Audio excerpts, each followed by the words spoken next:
quick explanation of how shadow work works for me and how it has and is working for me. The shadow is the part of yourself that you do not shine your own light on. You create your own light, but there are parts of yourself that you don't like, and so you keep them in shadow. You don't want to acknowledge them, you ignore them. And no matter how you look at it, whether you want to look at the Masaru Emoto water experiments or just how it feels to be ignored, anything that's ignored, it feels horrible. It's a terrible energy. It's actually almost worse than hatred and bullying, just to be ignored. So these parts often become bigger, they become nastier, they start to impact us more because they just want to be seen. They just want to be seen and say, hey, you don't like me, but I'm a part of you, and I'm trying to keep you safe, and I haven't done anything wrong. And once you start to see those parts of you and embrace them and love them, what happens then is you start to look at other people a different way. Because often what you really dislike in other people is the things that you have not accepted in yourself. And it's easier to see it in other people than it is to see it in yourself. So once you start to accept those things in yourself and love those things in yourself and bring them into the light, you start to look at others with so much more light. You can see all those coping mechanisms and patterns that result from what's happened to them in life that are similar to you, and you will shine the same light and love on them as you have on the parts of yourself that you started to shine light and love on.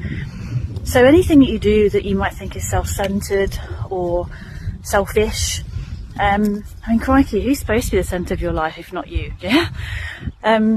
It's not self-centered, because all the work you do on yourself, every bit of love you give yourself, that will spill out onto others. It will make you more tolerant of others.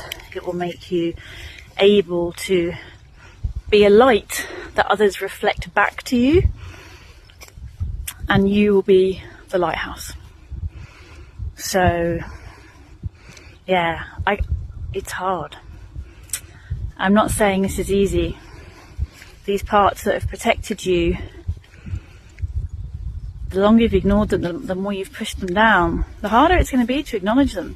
So I'm not saying it's easy work. I'm not saying you just look behind a corner and go, oh, there it is. There it is in the darkness. Here's a torch. And suddenly everything's better.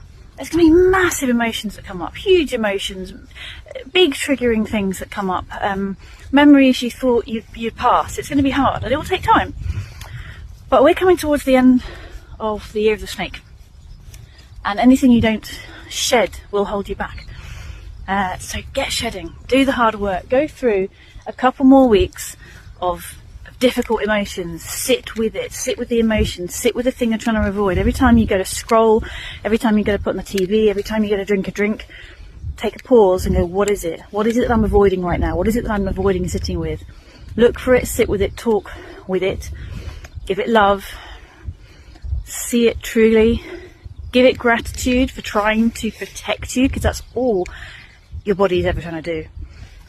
And give it some appreciation and love. And then when you see it in other people, see if you can do the same and see what shifts.